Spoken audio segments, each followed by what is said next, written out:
Anyway, look, let's take a step away from politics a minute and talk about something which is literally going to affect all of us today, because we are set to experience the first proper heat wave of the year this weekend, with temperatures expected to hit 29 degrees, but then followed by heavy rainfall and thunder. Yes, so it's lovely and sunny 1 minute and the next minute, wow. On Wednesday, the UK Health Security Agency issued a yellow warning for most of England, urging vulnerable people to stay hydrated and keep out of the sun. OK, what is going on? Let's find out from weather journalist Nathan Rao. Good morning. Good morning. Good morning. Good morning and welcome back. Thank you. Welcome back, Stephen, too. You've been away. Yeah, well, yes, only for a week, though, so it doesn't quite count. What's happening? Right, well, I was on here about 10 days ago telling Peter Andre that he couldn't get his barbecue out. So if you're listening today, Peter, it's safe to get the barbecue out. What a good name drop. I mean, really, that was showing off. I'll be telling everyone was, and I'm Stephen Dixon the other day. It's going to get very, very hot this weekend. Yeah. So the first heat wave of the season is on the way.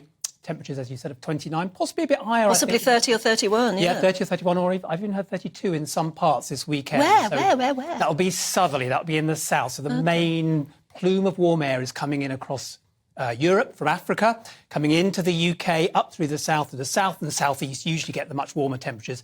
The east coast is going to be a bit cooler because it's still got a bit of an easterly breeze down there. But really, for much of the country, we're looking at between about 25, maybe 30. So Why? I like it. But all right, why is it triggering these warnings, the weather warnings? I mean, obviously the heat ones we can sort of understand, but these torrential thunderstorms we're being told. But only this afternoon. Normally it takes days and days for all this to build up. Yeah. Well, what's happening is, I mentioned just before, that we're getting a warm plume of air from the south. Now, this air is very unstable. Now, thunderstorms grow in an unstable atmosphere. The air rises when the air is unstable. It condenses and the water forms in the air, and that releases more energy, and it rises. And these cause thunderstorms.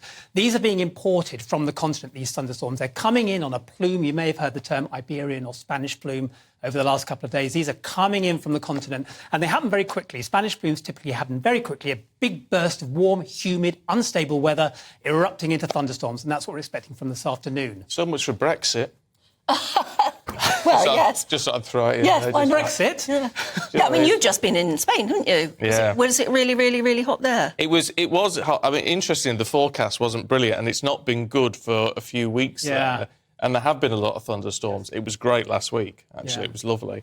So it's that, is it? We're just getting a taste of all that. It's warmth and humidity. It causes instability in the atmosphere, and thunderstorms grow with instability. Usually in very, very hot weather during the summer, when you've got the sun beating down on the ground all day, that causes parcels of air to rise through the atmosphere. And as they rise, they cause these huge, sometimes beautiful cumulonimbus, big clouds with an anvil top, and they cause thunderstorms. This is slightly different. These are going to sort of come in. They're going to be imported, but same sort of theory. But will the good weather recover then? Yeah, well, with Met Office, well, for most of us, I mean, it's going to be quite nice. If you dodge the thunderstorms, it's a nice weekend ahead. Hot, very hot, if you don't like the heat.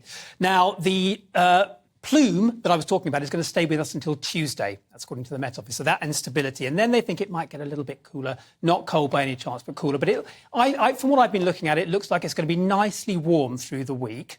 And the Met Office longer range forecast says that through the month, temperatures above average, risk of instability, but nothing cold or too miserable on the way. So it depends on what you like. If you like it very hot, that's this weekend. If you like it sort of a bit wetter, that's coming as well. But, in other countries, you get very hot weather, then you get a thunderstorm, but immediately the sun comes out again. Yes. We're not like that in Britain. We sort of hold on to a sort of tempestuous weather a bit longer, don't we? Yeah, we do. Well, Things don't settle back. No, it's all, I mean, it depends. I mean, last summer actually was very dry. We didn't have any rain, I think, for about 3 months. So we didn't have any rain at all. Thunderstorms, as I said, they are caused really when big thunder clouds build and then they sort of burn off. And high pressure and low pressure also affects. We are in the UK, it's pretty much dominated by low pressure, which causes cloudy skies and that sort of miserable grey weather. In fact, we've had a bit of that in the eastern side of the country in the last week. We've now under the influence of high pressure and a bit of low pressure coming from the south. And with a mixture of two, it should be quite clear, I think. If it's grey and miserable, I mean, don't tweet me, please, because I don't... No, because you don't like the weather. Hey, blame you for everything. A bit of everything, let's just say everything, but it's going to be warm. Yeah, that's warm. very British. Well, that's bit of all right. Worth mentioning UV levels and pollen as well. Oh, So, yeah, go on, UV. So you need to slap on the sunscreen. Yeah, slap on the sunscreen. Avoid big bodies of water. If you want to go swimming, don't do it in big bodies of water. And pollen counts are going to be high as well. Yeah. All those to look at. OK. Nathan, thanks very much indeed. Thank you.